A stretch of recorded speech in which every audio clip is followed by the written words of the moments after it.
February 9, 2024, quiet night in Houston, Texas. The streets, dimly lit by street lamps, offered no hint of the violence that had just unfolded. At an apartment complex on Bearley Lane, a man lay motionless, his body riddled with bullets. His blood pooled onto the pavement, the cold air thick with the scent of gunpowder. He had been alive only moments earlier, his life stolen in an instant. The echoes of gunfire had drawn no rescuers, only onlookers who hesitated, their eyes darting toward the source of the chaos. The victim was 28-year-old Giovanni Montague, a decorated Army veteran who had survived battles overseas only to meet his end in the very city he called home.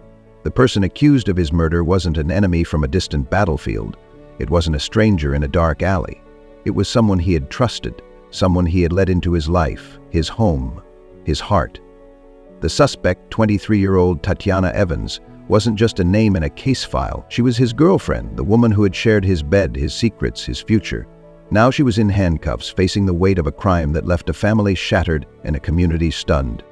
What could drive a person to pull the trigger not once, not twice, but multiple times? What kind of argument turns lethal in a matter of seconds? And why, on that fateful night, did Tatiana Evans decide that there was only one way out?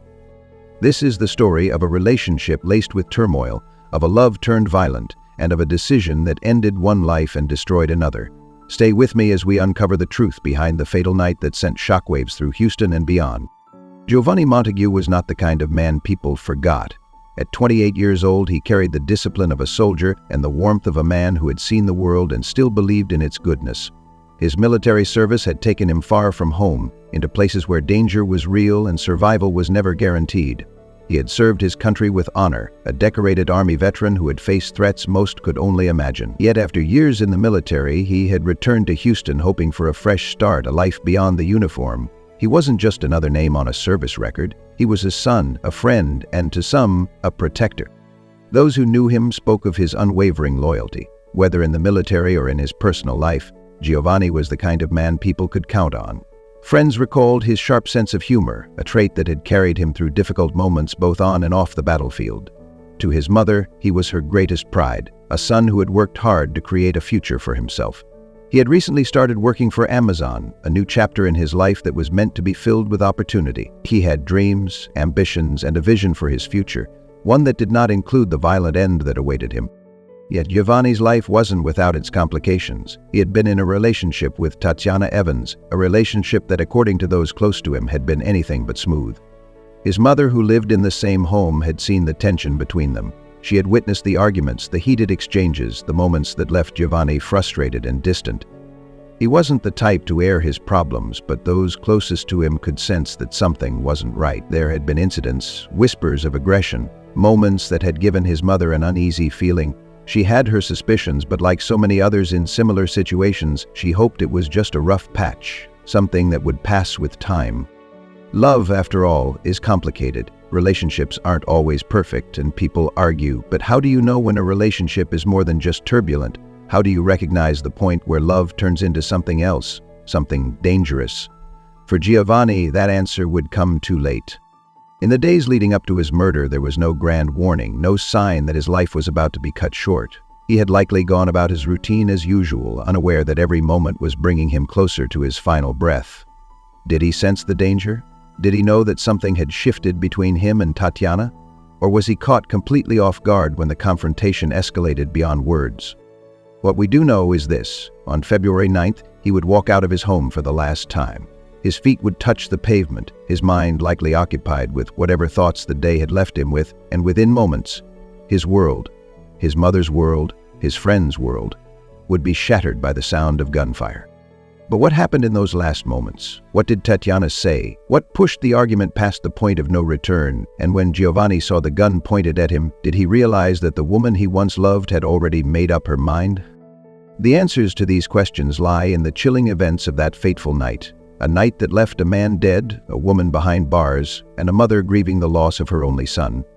Stay with me as we unravel the final hours of Giovanni Montague and the confrontation that turned deadly. February 9th, 2024 should have been just another night in Houston. The city moved as it always did, cars weaving through streets, people settling in for the evening, unaware that, within an apartment complex on Bearley Lane, tempers were rising to a deadly level.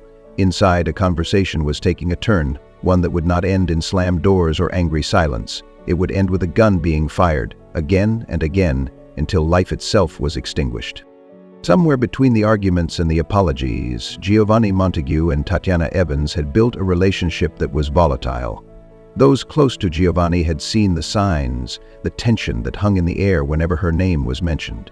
There had been fights before, words exchanged in anger, accusations thrown like daggers, but no one, not even Giovanni himself, could have predicted that this argument would be the last.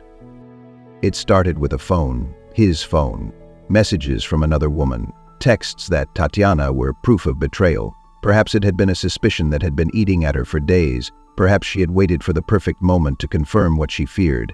That night she didn't wait for an explanation.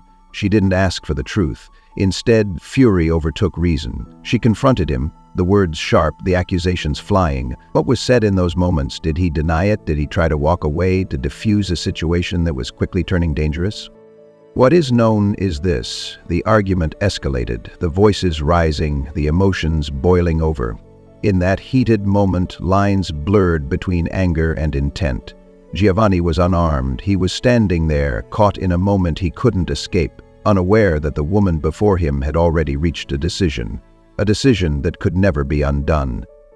Then the gun appeared. A weapon meant for protection now turned into something far more dangerous. Did Giovanni realize what was happening? Did he think she was bluffing, that she wouldn't actually do it? Or did he in those final moments understand that this was real, that this time there would be no walking away? The first shot rang out in the night, followed by another and another. Not once, not twice, but 5-6 times, the bullets tearing into him, cutting through the silence. His body collapsed onto the pavement outside the apartment, his blood pooling beneath him as the warmth of life began to slip away. He was still young, still strong, but no amount of strength could stop what had already begun. The street just moments earlier filled with distant sounds of city life now carried only the echoes of gunfire. The sound must have startled those nearby, neighbors frozen in place, unsure of what they had just heard. Some would later say they thought it was fireworks, an all too common assumption in a world where violence is so frequent that the sound of a gunshot is mistaken for celebration. And Tatiana? She didn't stay. She didn't cry over his body or call for help. Instead, she walked away, leaving Giovanni there, his body growing still. Surveillance footage would later capture her car speeding away from the scene. What was running through her mind as she drove off? Was she panicked, remorseful, or had she convinced herself that she had done what was necessary?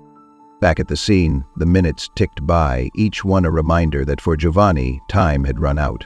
His mother, who had likely been inside, unaware of the horror unfolding just beyond her walls, would soon be met with a sight no mother should ever have to see: the lifeless body of her son, lying just outside the place he had once called home.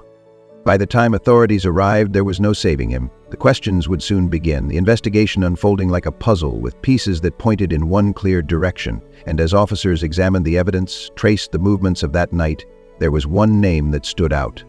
The name of the woman who had once held Giovanni's heart, and who now held the weight of his death. Tatiana Evans was about to face the consequences of the choices made in a single moment of rage. But, as investigators would soon uncover, this was not just a crime of passion. This was something far more complex, a story that stretched beyond one night, beyond a single argument. What would come next would send shockwaves through the courtroom, leaving even the judge struggling to maintain order. Because when Tatiana Evans walked into court, she did something no one expected. Stay with me as we unravel what happened when the truth met justice, and the case of Giovanni Montague took yet another shocking turn. A woman has been charged in the death of a decorated Army veteran who was shot early Sunday morning in northwest Harris County. According to the sheriff's office, 23-year-old Tatiana Evans shot 28-year-old Giovanni Montague multiple times. His body was found near the Oak Grove apartments where he lived with his mother. Detectives say Evans and Montague were in a volatile relationship and claim the shooting possibly stemmed from jealousy. Evans' bail has been set at $250,000.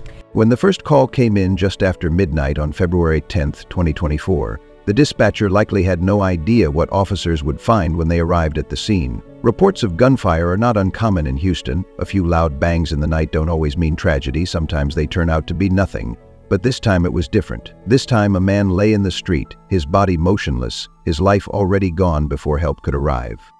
Giovanni Montague had been shot multiple times. The blood that pooled around him told a story of violence, of something that had escalated past the point of no return. He had not collapsed inside his home, nor had he been found in a car or in an alleyway. He was out in the open, as if he had been trying to leave, trying to escape. The wounds suggested an attack that was not impulsive. This was not a single gunshot in the heat of an argument. This was something far more deliberate, 5-6 bullets, each one a decision, each one a final statement. Authorities worked quickly, securing the area, questioning anyone who might have seen or heard something.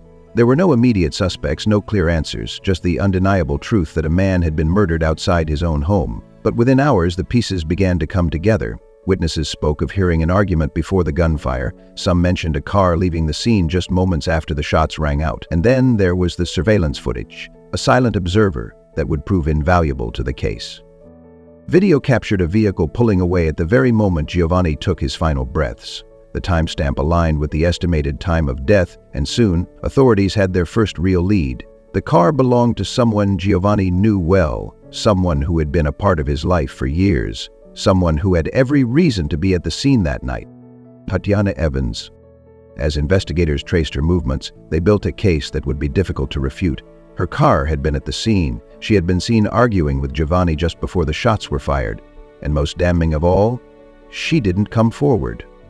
She didn't call the police. She didn't even try to claim self-defense in the immediate aftermath. She had simply vanished into the night, leaving behind a crime that spoke for itself. When officers arrived at her location on February 11th, there was no dramatic chase, no last-minute escape attempt. Tatiana was taken into custody without resistance. Did she know it was coming? Had she spent the past 48 hours trying to prepare for the moment she'd be caught? Or had she convinced herself, even for a short time, that she could get away with it? Once inside the interrogation room, Tatiana had a choice: deny everything or tell the truth. And in the end, she chose to speak. She admitted to shooting Giovanni, though she insisted there had been a struggle. She claimed he had grabbed her, that she had acted in fear, that she had pulled the trigger in self-defense. But her own words would be the very thing that unraveled her story.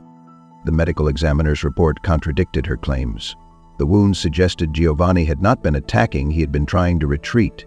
He had been shot multiple times, far more than what would be expected in a desperate act of self-preservation. And then there was the simple fact that Tatiana had left him there alone to die.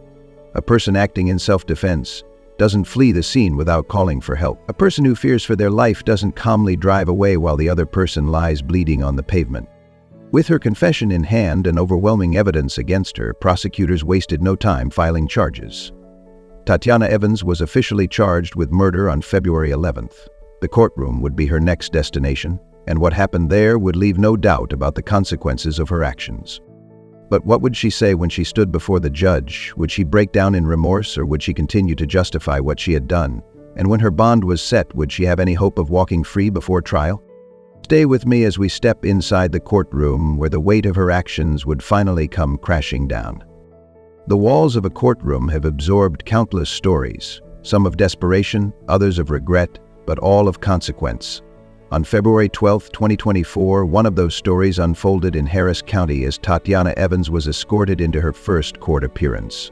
The room was filled with an air of quiet expectation, the kind that precedes something significant.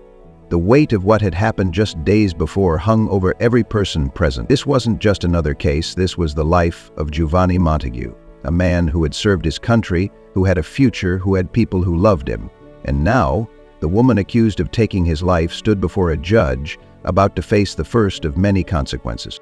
From the moment she entered, Tatiana was visibly tense. Whether it was defiance, regret, or the realization that she was no longer in control, it was hard to tell. What was clear, however, was that this was no ordinary hearing. As the judge began reading the charges against her, the room remained still. Every eye was on her, waiting for a reaction, waiting to see if she would show any sign of remorse. She didn't. Instead, as the judge laid out the evidence, the multiple gunshots, the witnesses, the surveillance footage, Tatiana interrupted. The tension in the room shattered as her voice cut through the formal proceedings, filled with frustration. It was an outburst that no one had expected. The judge, unfazed, silenced her immediately. His words were sharp, his authority absolute. "You claim Mr. Montague grabbed at your jacket, but then you shot Mr. Montague 5 or 6 times. His voice carried the weight of the police report, the cold, undeniable facts of the case. There was no back and forth, no room for debate. The evidence had already spoken. Giovanni's mother sat in the courtroom, her face unreadable, her grief evident in the way she held herself. Her son had survived the military only to be gunned down by the person who once claimed to love him. What thoughts ran through her mind as she listened to Tatiana try to defend herself? Did she feel anger? Did she feel numb? Or was she simply exhausted from the nightmare she had been living since the moment she found out her son was never coming home? The judge's ruling came swiftly. The charge was murder, and there was no ambiguity in the decision. Tatiana Evans would not be walking free anytime soon. Her bond was set at $250,000, an amount that reflected the severity of the crime. For Tatiana, this was just the beginning. There was no escaping what she had done, no erasing the surveillance footage, the witness statements, the confessions she had already given to investigators. But the courtroom is not just a place for guilt or innocence. It is a place where stories are rewritten, where defense attorneys craft narratives that can shape the fate of the accused. Would Tatiana's legal team push the claim of self-defense? Would they argue that she acted in fear that Giovanni had been the aggressor? Or would they attempt to shift blame, searching for any crack in the case that could reduce her sentence? And what would justice look like for Giovanni Montague? Would the trial bring closure, or would it only deepen the wounds left behind? As Tatiana was led out of the courtroom, the future remained uncertain. The next hearing was set for April 3rd, a date that now loomed over both the accused and the grieving. By then, more details would emerge, more arguments would be made, and the battle for justice would continue. But was there ever truly justice in a case like this? Could any sentence, any verdict, undo what had already been done? Stay with me as we explore the larger impact of this crime, the questions it raises, the lives it shattered, and the truth that cannot be ignored. The courtroom may determine guilt and punishment, but there are deeper questions that trials can never fully answer, questions that linger in the minds of those left behind, questions that gnaw at the edges of understanding. What drives a person to take a life? How does love transform into violence? And how many warning signs are ignored before tragedy strikes? For Giovanni Montague, the answers will never matter. His future was stolen from him on that cold February night, his dreams and ambitions silenced by the crack of gunfire. His family is left with memories, pictures, and the unbearable silence that fills the space where his laughter used to be. A mother who has to live every day knowing that her son, who survived the dangers of war, was murdered just steps from their home. Friends who still expect his name to light up their phones, only to remember that it never will again. A life filled with promise, cut short in an act of rage. And then there is Tatiana Evans, a woman whose actions now define her. She was 23 years old, young enough to have had her whole life ahead of her. Yet, in a moment of uncontrollable anger, she destroyed not only Giovanni's future, but her own. The life she had before February 9th is gone. Every decision she makes now happens within the confines of a jail cell, her future dependent on a legal system that does not forget. But this case is about more than one tragedy. It's about the dangerous consequences of unchecked emotions. How many times have arguments spiraled into something worse? How many relationships walk the fine line between love and control, between passion and obsession? There are always warning signs, but are they recognized in time? Jealousy is a powerful force, one that can twist reality, distort reason, and push people to make choices that cannot be undone. Was this crime planned? Was it an impulsive act? Or was it something that had been building for a long time, waiting for just the right moment to explode? And what about justice? What does justice even look like in a case like this? Does a long prison sentence bring peace to Giovanni's family? Will it prevent another crime like this from happening? Or is this just another story in a long, endless cycle of violence, one that will repeat itself in different cities with different names but the same devastating outcome? What we do know is that one argument changed everything. One confrontation ended a life and ruined another. And as Tatiana Evans sits in her jail cell, waiting for her fate to be decided, the world moves on. But for those who love Giovanni, time does not heal all wounds. Some scars remain forever. Now I turn the question to you. Can crimes like this be prevented? Could something have been done to stop this before it was too late? And how do we recognize when love turns into something deadly? Let me know your thoughts in the comments. And if you want to hear more true crime stories that uncover the real consequences of the choices people make sure to subscribe and turn on notifications. Because in the end, every case has a lesson.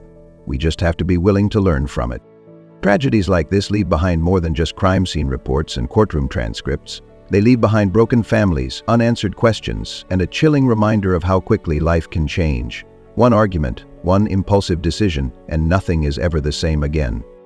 For Giovanni Montague, there are no second chances, no opportunity to rewrite the final chapter of his story. His name will forever be linked to a crime that should never have happened. He was more than the headlines, more than just another statistic. He was a son, a friend, a man who had survived the dangers of war only to lose his life in the one place where he should have felt safe, his own home. And then there's Tatiana Evans, sitting behind bars, waiting for a future that now rests in the hands of the legal system. Will she ever fully grasp the weight of what she's done? Will she spend the years ahead justifying her actions, or will she come to understand that no moment of jealousy, no text message, no argument was ever worth the life that was taken? This case isn't just about one crime. It's about the fine line between anger and violence, about how quickly emotions can override reason. It's a story that forces us to ask hard questions. How do we stop this from happening again? How do we recognize when love is no longer love, but something far more dangerous? What do you think? Could this tragedy have been prevented? Were there warning signs that were ignored? And how many more lives will be lost before these kinds of crimes stop? Let's talk about it in the comments. And if you want more true crime stories that reveal the real-life consequences of these choices, make sure to subscribe and turn on notifications. Because the truth isn't just in the crime, it's in the lessons we take from it.